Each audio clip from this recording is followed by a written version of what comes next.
ओशो कोई परंपरा नहीं थे, वो परंपराओं से टकराव थे।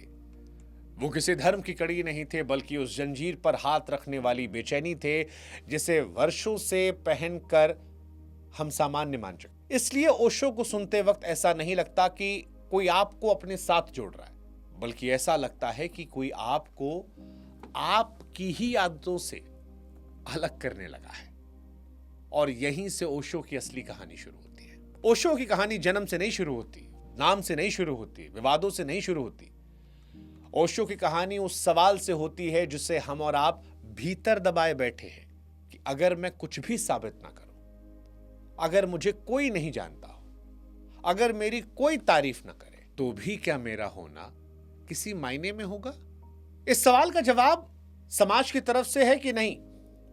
समाज कहता है कि मूल्य वही है, कीमती वही जो दिखाई पड़े, जो नापा जा सके, जो तुलना में ऊपर हो।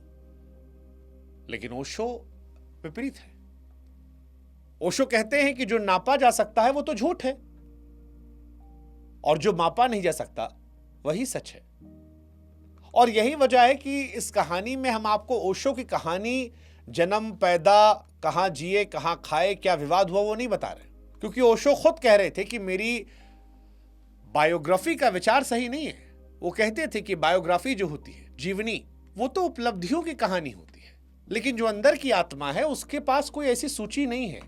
आत्मा के पास तो अनुभव है, और अनुभव को जैसे तुम शब्दों में बांधोगे वो सिकुड़ जाएगा। अब यहीं से एक और विरोधाभास पैदा होता है।